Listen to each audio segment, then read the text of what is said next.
So this month, we're going to get to know HQ Curvy by Handi Quilter. And you can see my initials there. I always try to mark my tools, rulers and other tools, because, as my husband says, I tend to misplace things, if you can believe that. So, or loan them or whatever. And so I lose track pretty quickly. So this helps me keep track a little bit. We learn from doing and we learn from others' mistakes. So I will tell you that because they are acrylic, I don't know if you can really appreciate this or not, they scratch a little bit. And so the downside to putting the handy grip on, if you store them flat, is you need to store them face to face, or right side to right side, as we're usually liking to speak, because they will scratch up a little bit. It doesn't interfere with what I'm trying to do, but it does diminish, I guess, the look of it. Sometimes when I am using the rulers and I have the handy grip on, I will tell you that this is Handi Quilter Mini Ruler, which is a great little friend to have in your toolkit. You can see the painter's tape I've got over the handy grip. And I was new to handy grip when I got it and new to ruler work. And what I ought to do is take this handy grip off and reduce it, because you don't, that's enough probably for 2 more rulers. You don't need this much on there. But I have painter's tape on it because when I am working around applique or embroidery, the handy grip tends to catch, and you don't want to catch your embroidery or wool if you're working on wool or flannel. So I cover it up to protect the surface of the textile that I'm working on. So each month when you get your new ruler, on the back you'll see design ideas. And we're going to look at those more carefully this morning. And then also, as I mentioned, on Handi Quilter's website, if you go to the link, they'll have a printout for each ruler. And some of the ideas are repeated, and then some new ones are added. So we're going to be looking at those together. This, as you can see, is just a continuous line, which is one of our favorite patterns to quilt. And depending on the size of the block and how much inner space is left, you can always fill it with something or double the echo. Triangle is much the same, doing the arc around the sides. This we're going to use a Curvy to create this shape and then go the other direction. And then there's more you can possibly do with that, depending again on the size of the block. It leaves you some negative space to do other things with. This is using the more shallow side of the ruler. So if you see something dark, this side has a deeper curve.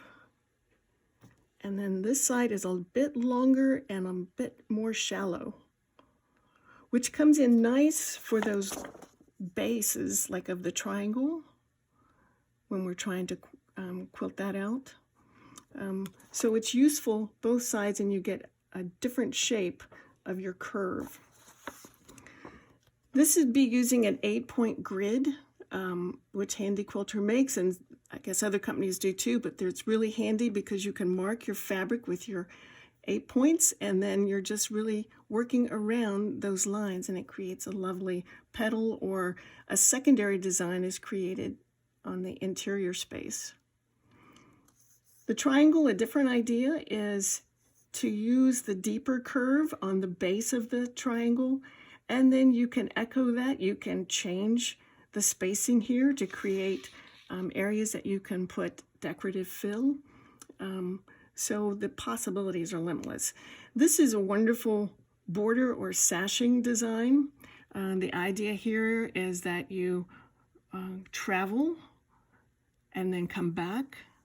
And then you can either travel back here and start at your midpoint and then do the same and come back here.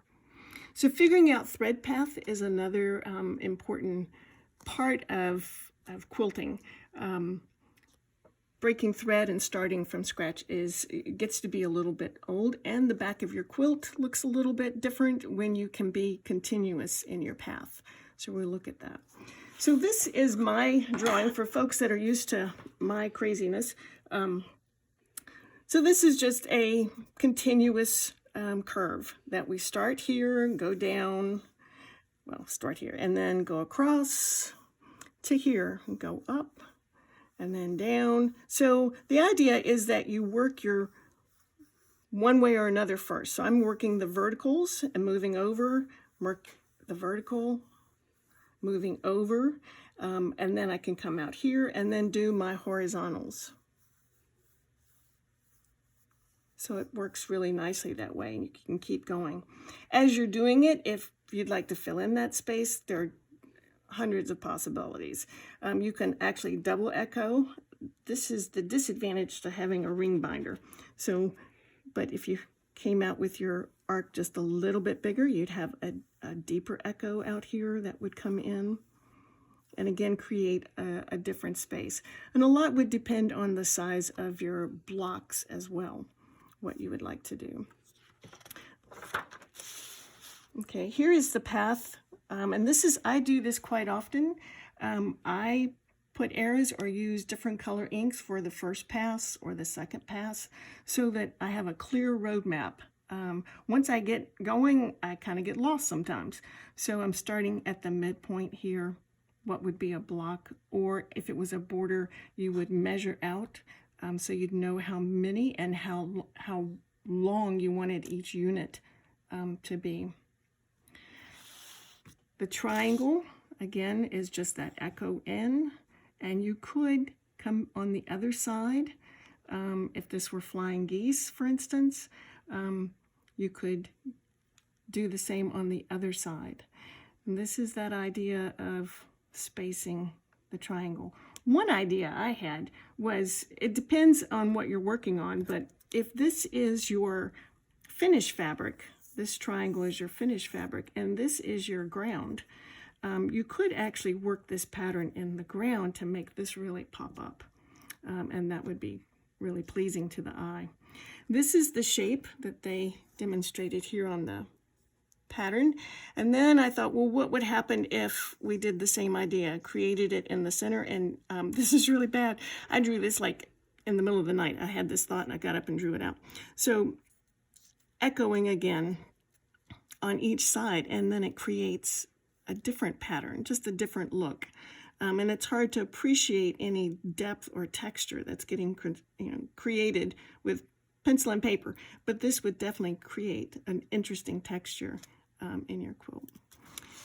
Here's the 8-point grid, so you can barely see those lines, but then you just go around each one and rotate Curvy so that he's going that way, and then this way, that way, and then this way.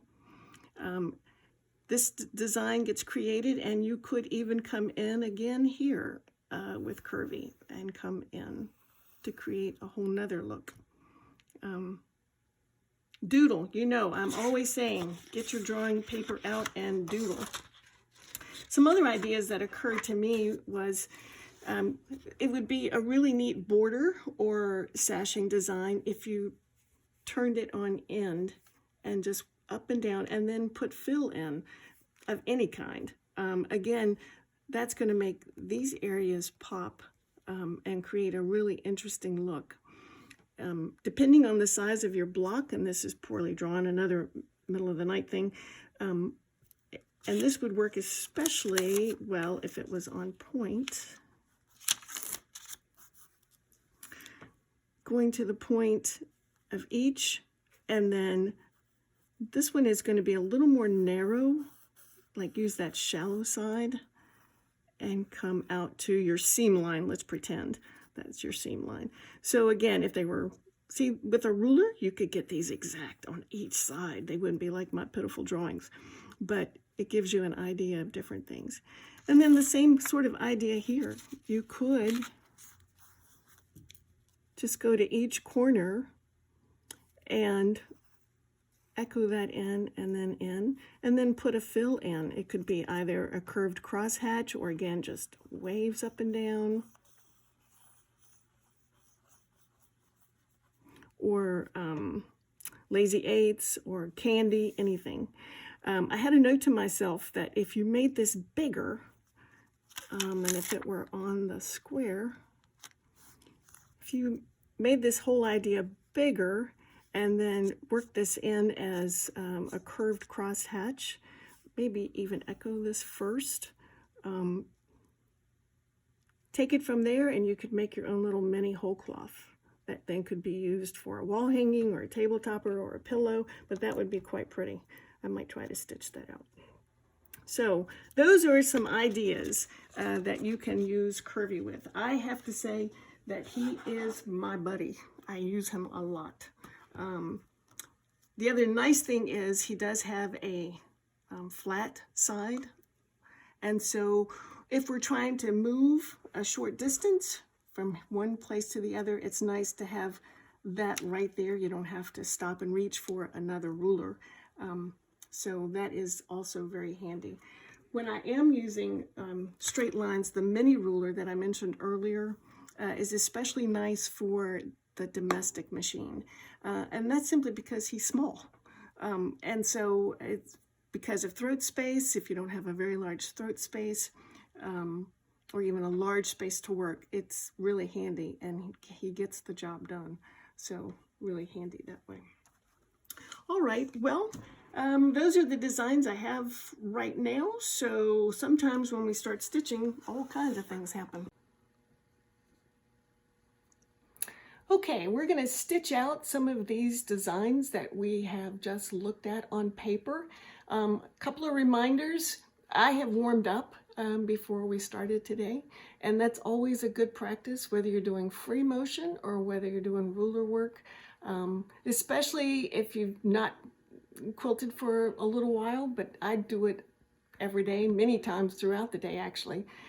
Each time I change my bobbin or change my thread, I have a practice piece that I keep nearby, whether I'm on my domestic or long arm, that I can practice on, not only to get in the swing again, but also to check my tension to make sure everything's good to go. So the first thing we're going to do is the continuous curve in the square. You're going to bring your thread up, and that's by putting your needle down, bringing it back up, and then holding both threads on top, taking a couple of little stitches to secure that, and then we're off. So that's what we're going to be doing. All right, needle down, needle up. I'm going to pull my fabric toward me and raise that bobbin thread. Now, as we always say, the trick about the domestic, and I'm looking for my foot pedal, they're way over there, is managing your extra fabric, because drag will really distort and create problems for you. Okay, so I'm taking those few extra stitches, and now I'm going to get Curvy out. We're just going to kind of make these big. So because I've got these great reference lines, and these are 2-inch blocks, so we're going to treat this as a 4-inch block. I can line up those registration lines with what would be my seam line, and then we can start stitching. So I'm going to get all of this here. There are many different ways to do this. I should come back and say that. Some people like to roll, and that's certainly an option. Some people puddle. I kind of puddle. It's whatever makes sense and makes it easier for you to achieve the results that you want. There's no right or wrong way, but whenever you're quilting, you want your quilt on top of the surface. There is, I forget who it is, actually has a pillow on her lap, and she's covered the one side facing the machine with like a tablecloth, vinyl back tablecloth. And so it's slick and it just slides. Or you could make an apron, something like that. Okay, here we go.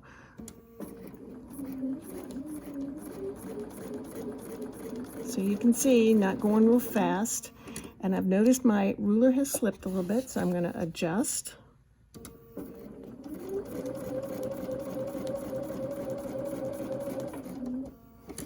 And what what I'm looking at is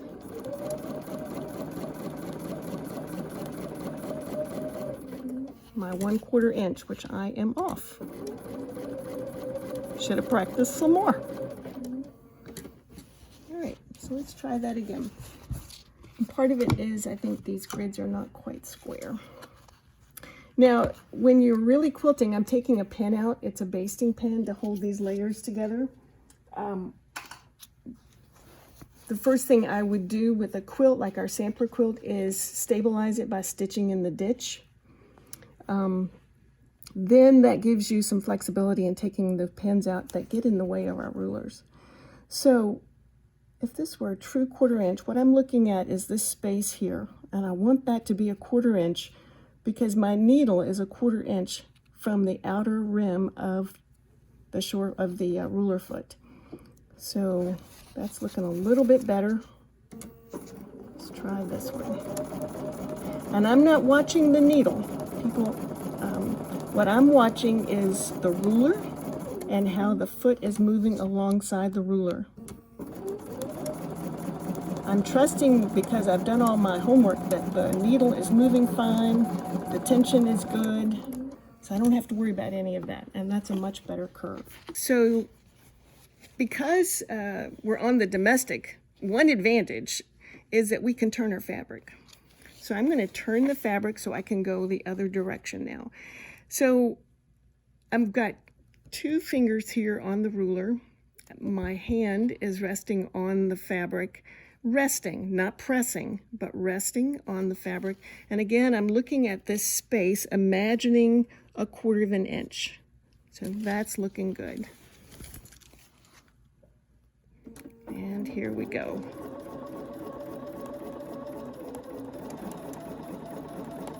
It's looking good. Readjust.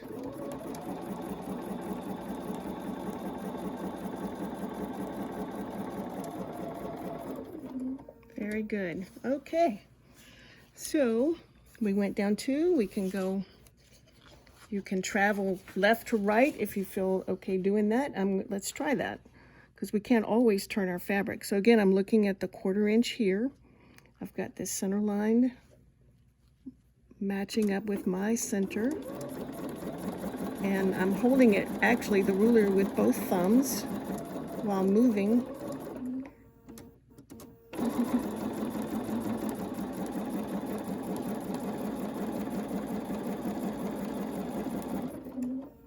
Okay, very good. I'm going to turn it, So I've got plenty of space back there for my textile today, so I'm going to turn it where it's easier. I don't have any drag on the front.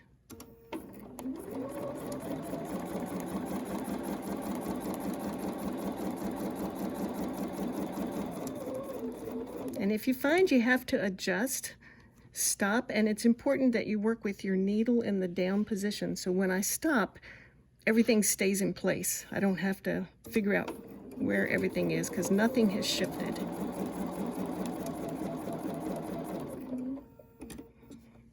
So that's continuous curve. Let's see, we've still got, we'll go the other way. If I'm following my path, I'll turn it this way so you can see that.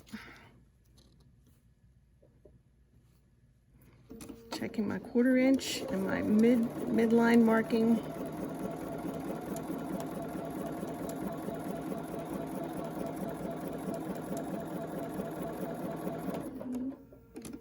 All right. And then this way. Midline marking, checking my 1/4 inch. And if you're saying, wow, she's saying the same thing over and over, believe it or not, I do that even when I'm quilting. Because I don't know about you, but I get distracted, not only easily, but pretty darn quickly. All of a sudden, I'll be thinking about something entirely off topic. And so, yeah, I put my ruler down, I check my 1/4 inch, and the only one that hears me is the cat, and she doesn't seem to mind. And there we go. And you can appreciate if you're new to rulers, how that foot is just moving right along that edge. I should clip those threads.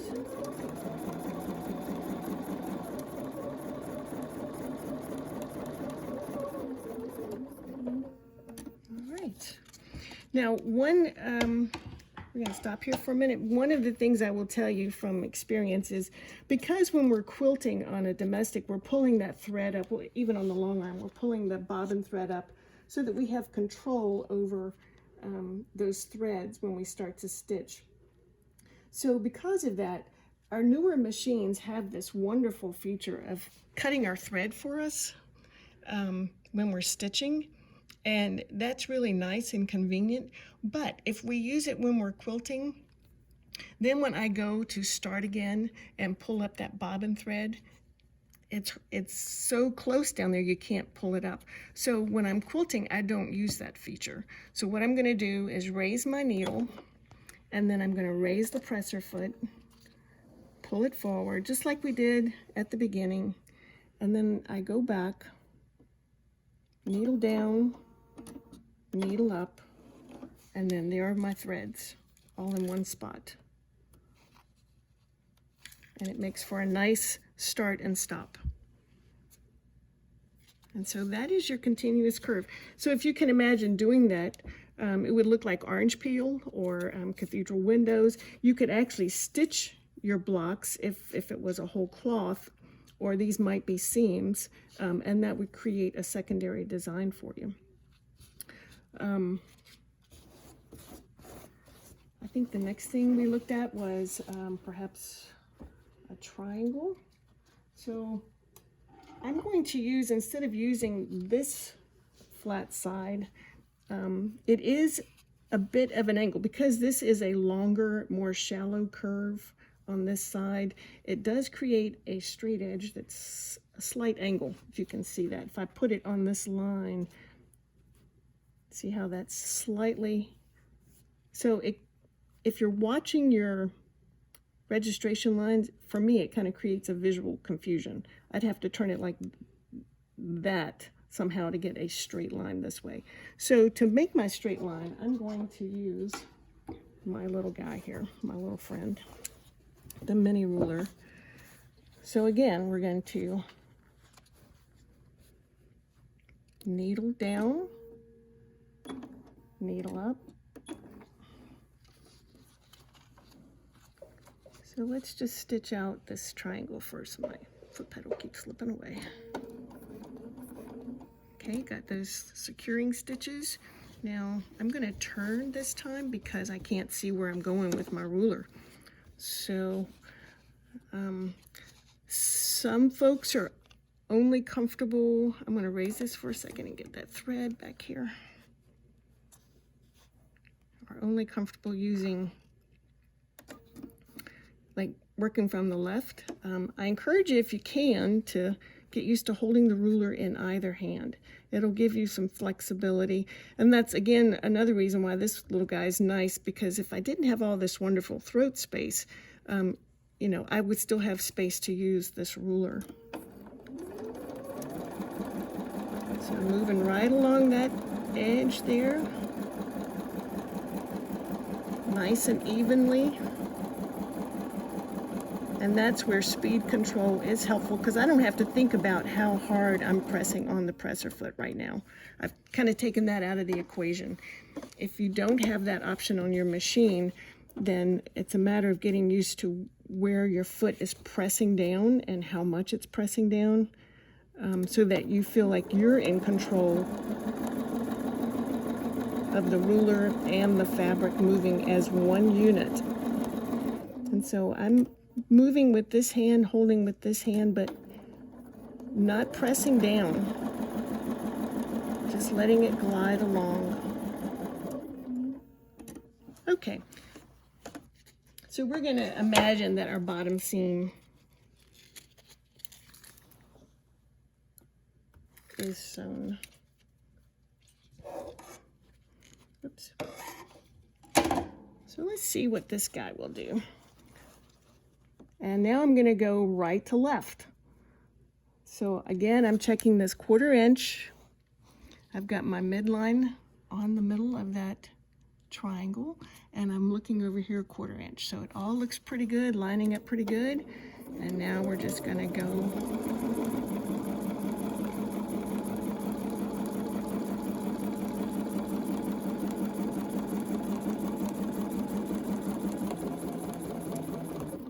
very good. All right, and then you could repeat that around and around. And if you think that would be helpful, we could do that.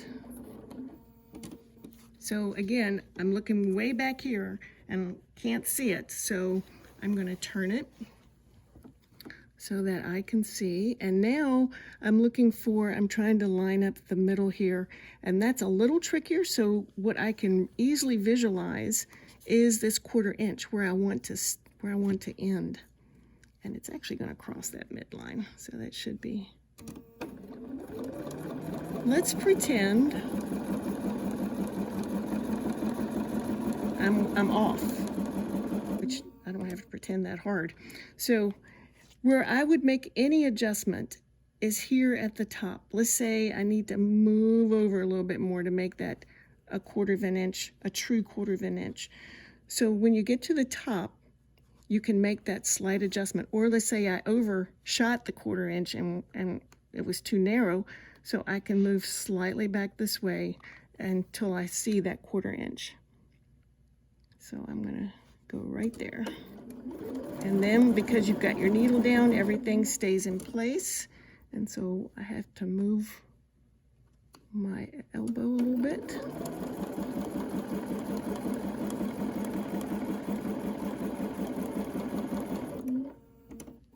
Now I elected to do the deeper curve on the triangle. You could do a more shallow. Okay, again, looking at that, matching it up, looking for that 1/4 inch.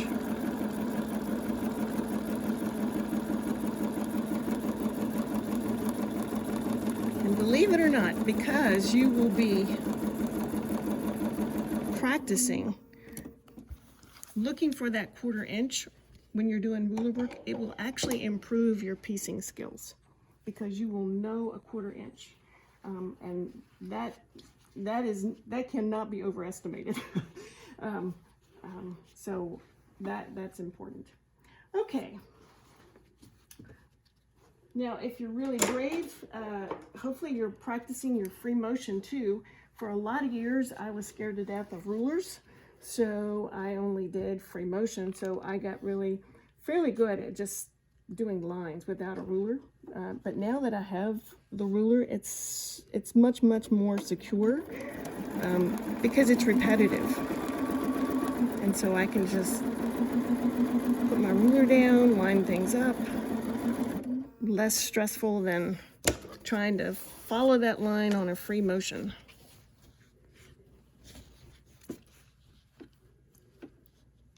Okay, looking for a 1/4 inch.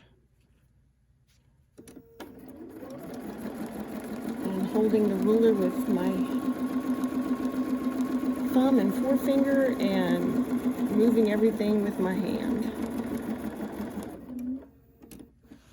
Okay, this time, let's do a shallow curve. Let's see what that looks like.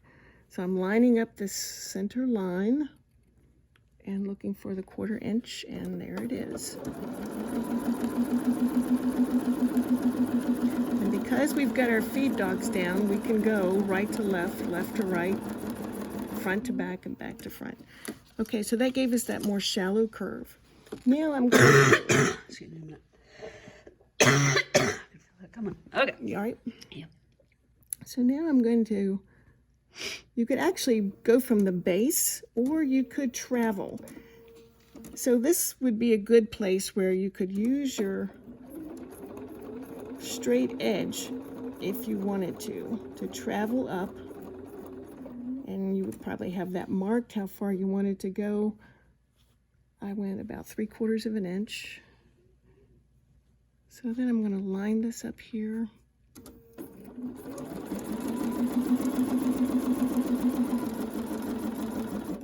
Okay, my ruler's slipped a little bit, so I'm going to slip it back into place.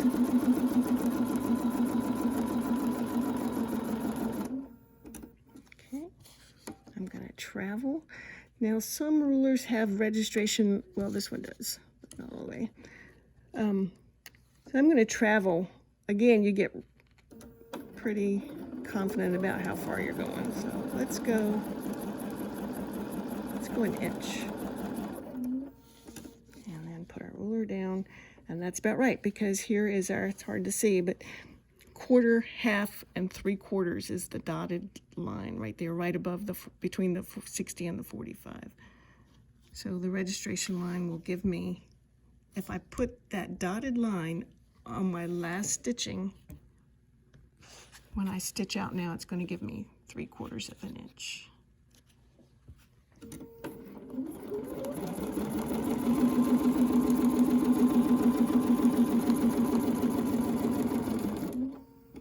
Okay, fun. We'll travel up.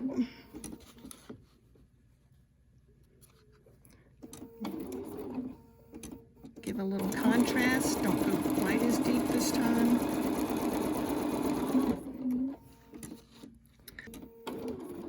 I'm going to travel, which if I'd left my ruler in place, that would have been much easier. I'm going to come down. So if you were, if you were to do this, you could then put in some fill work that would be fun and interesting.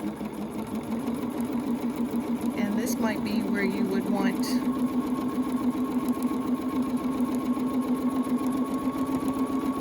up your speed. This is actually harder to go, I think, at a slower speed. But it's about consistency. So I've got a little mantra going in my head. Down and touch, up and touch, down and touch, up and touch, down.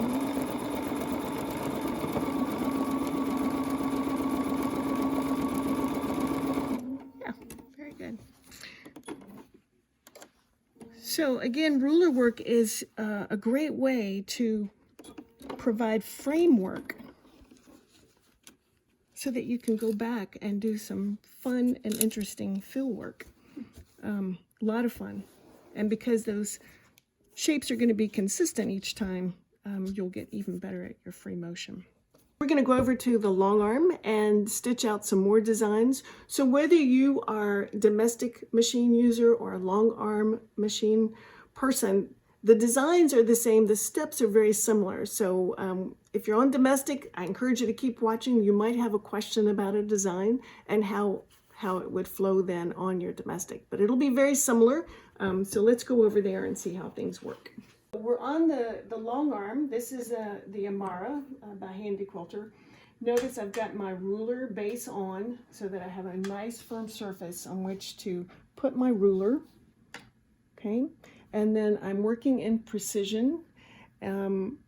I typically work 12 stitches to the inch when I'm doing ruler work.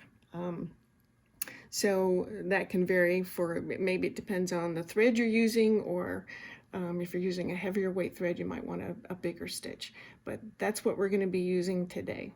So first thing we're going to stitch out is that pattern that we kind of go diagonally across a square. So we're going to come up here, kind of make that football or elliptical shape, and then come this way and go that direction. So depends on your comfort level and which way you like working. Of course, we can't turn our fabric around on the long arm. So I am going to, oops, I got to work over here. Needle down and needle up. I'm going to pull my bobbin thread up. That way I have control. I'm going to put my needle down.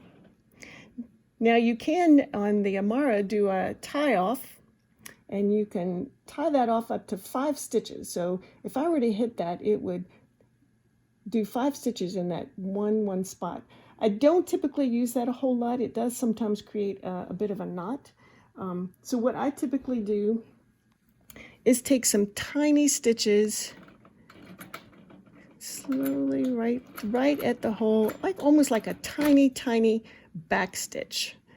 And you're gonna have to bear with me because I'm used to my controls at home here where my thumbs are, and this is a little bit different. So let's put our ruler here. So now I'm lining up, because I've got this nice registration line right down the middle. And these lines are probably too light to see a whole lot. I'm going to go around here, and I'm looking for my 1/4 inch right there. All right, so that's what we're going to do. Again, I'm not in a hurry. And because I'm in precision mode and I've got my needle in the down position, well, I did have it in the down position. We'll put it in the down position.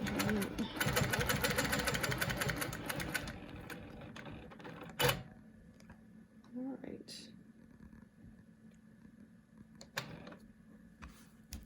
I'm going to get rid of these threads. And we're going to come back the other way. So going the opposite direction is sometimes tricky. Some people say they use the analogy of becoming a contortionist.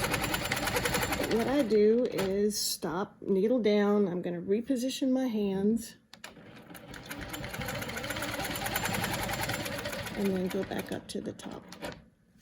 So there's our first one. Now let's pretend this was a seam, and we'll just travel down into the seam using that side.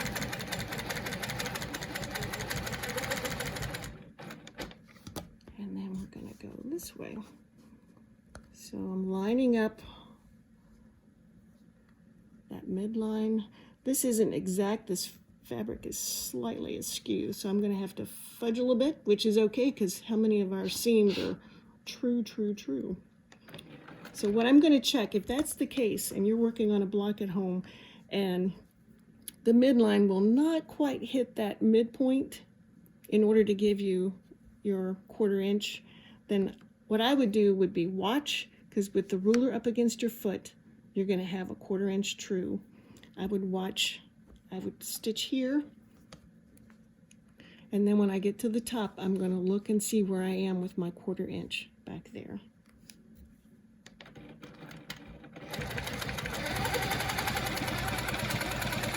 Okay, so I'm going to stop, and what I need to do is just move it a hair. It's not off much. But ruler work is all about precision, right? So might as well adjust it and get it right.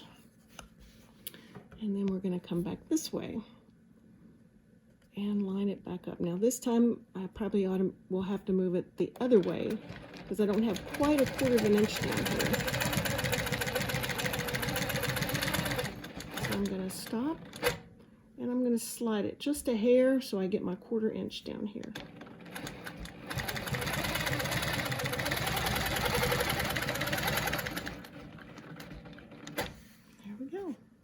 So that's a large space that you could fill up with all kinds of goodies. If you use the more shallow edge, of course, then the ellipses would be more narrow, and that would create space here that you could fill up as your background. Okay, let's try probably ought to use a straight edge to travel.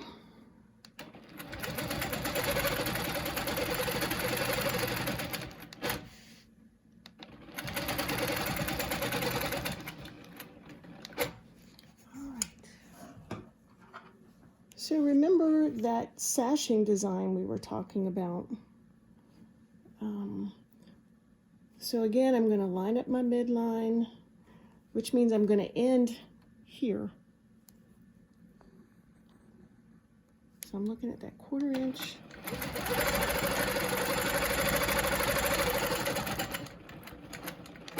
And I'm going to turn my ruler this way. Again, looking at the 1/4 inch.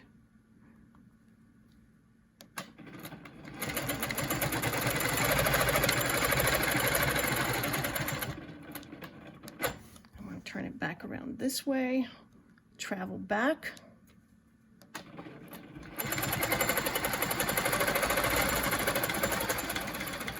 My ruler slipped. I don't have handy grip on this ruler, so that would have helped. And the reason I don't is because I was using it on an applique quilt. All right, so I can already see I'm going to need to make an adjustment here.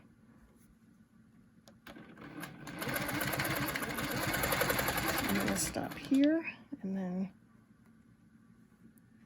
move it over a little bit until I get my 1/4 inch. Okay. Now, to make that pass again, what I would do most likely would be if I were making a sashing or a border, I'd go all the way across and then tie off, and then what you're going to do is start in the midline. So we're just going to pretend we've gone the whole distance, and then I keep wanting to put my needle down over there.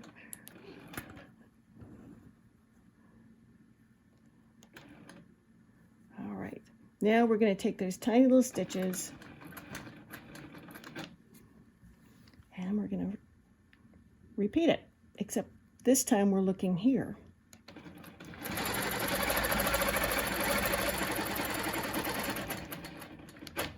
All right, and then we would go this way.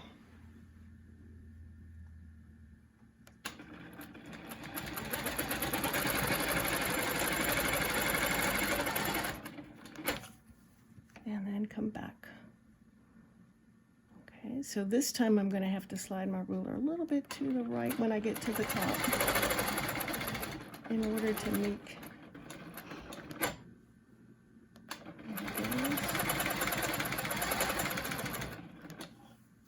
and then turn it this way.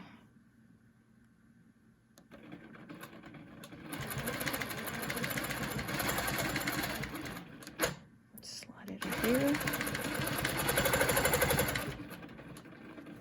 There you go. That's really quite attractive. You could then even go in and decide what you wanted to highlight, especially if you were working with a solid or something that reads as a solid. And you could do microfill here with a lighter weight thread. This is actually 40 weight thread, so great for doing your big stitching, but not appropriate for doing microfill. But if you wanted to, you could come back and that would highlight the center ellipse that's going across. Be really kind of cool. Or you could do the opposite. Do it here and then these would be. So whatever you don't quilt densely is going to pop up. So that could be a whole lot of fun. If your border was slightly bigger, you could even echo this whole shape.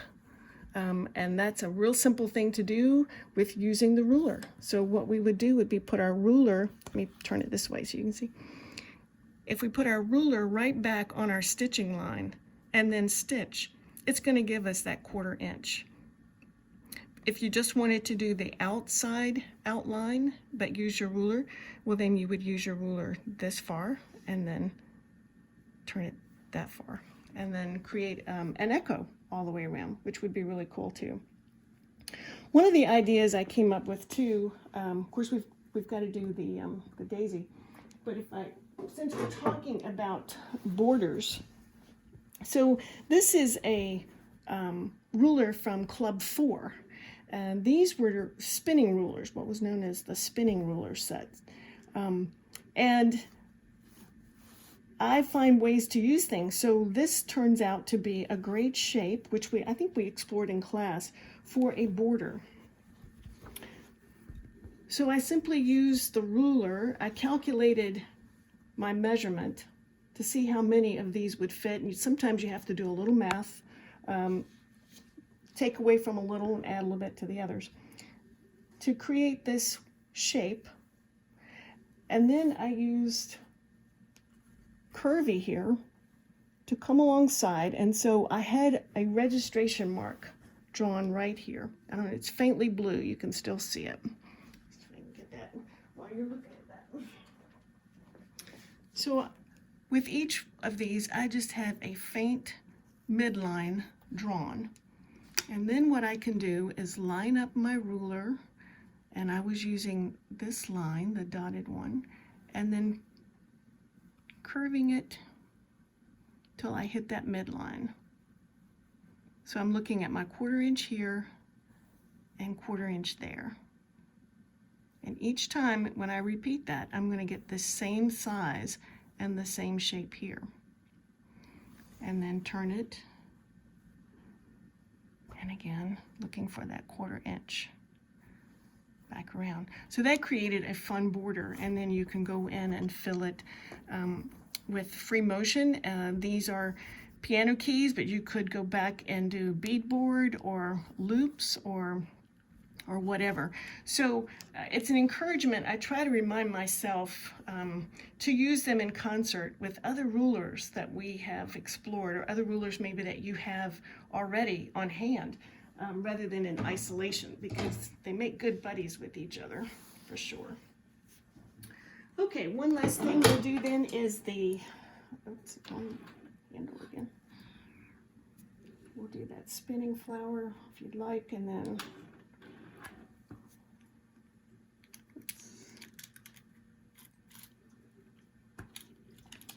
okay. So we're going to pretend this is the center of our 8-point grid. And while I have lines that are drawn for me on this gridded fabric, I have faintly put in those other registration lines. So that way you know where you are.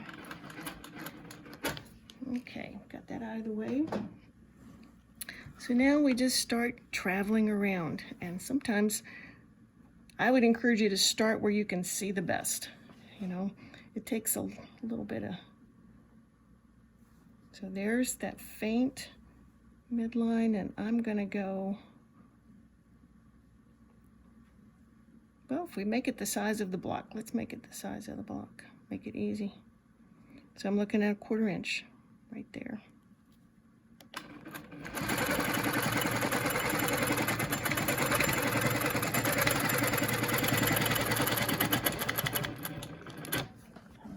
Turn it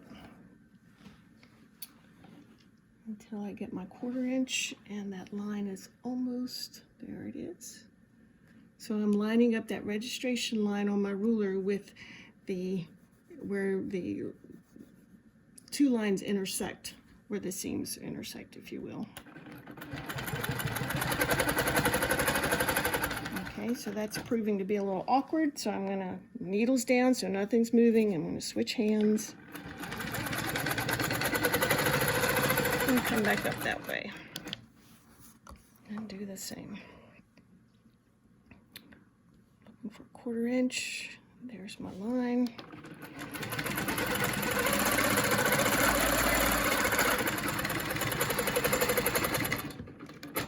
And then turn it. Now here's where, if you can quilt left-handed, you're in business. I'm working on it. We're not going to do that today. It does make life easier, because it's hard to see behind you a little bit. So when I'm moving this way and I'm not sure, I pause at the top and then make sure I am where I want to be. There's that old saying, you know, it only takes a short time to put stitches in, it takes a long time to take them out. Okay, so there's that awkward movement again. And then turn the ruler. Line up the midline, look for the 1/4 inch.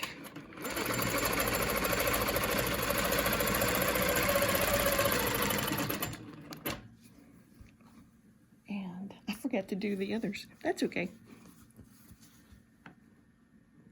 This also gives you a design. Let's see here, where am I? There I am.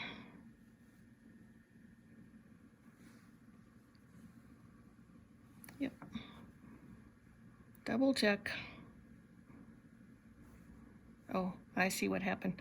I should have moved down a block, so I'm going to run into the border. No wonder I'm confused. Well, I can do it to myself better than anybody else. Okay, now we're there.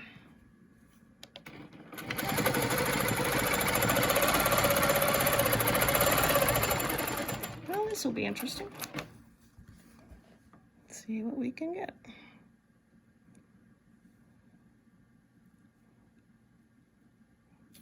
Midline and 1/4 inch.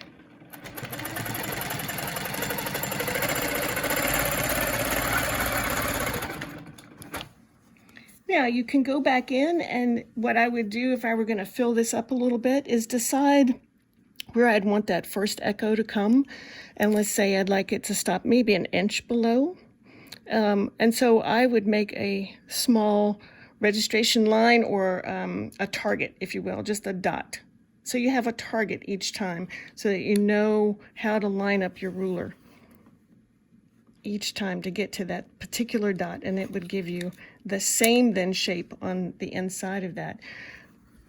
If I had followed what I was planning on doing, what you would do is come out here and go this direction and then this direction, and you get that 8-petal flower as well.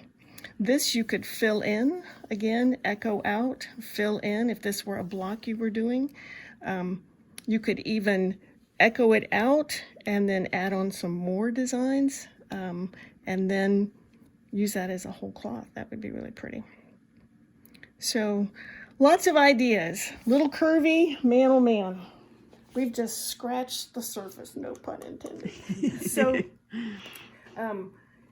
give it a shot. See what you come up with. Remember to draw it out if you're not sure if the idea is going to fit in your space. Draw, if you're working with a 3-inch block, draw out a 3-inch block. What's that going to look like? And echo this out, remember, 1/4 inch, because your needle is going to be traveling 1/4 inch away from this edge. So see what you can come up with. Thanks for joining me today, and gosh, maybe one day we'll see each other again. But happy quilting! Bye.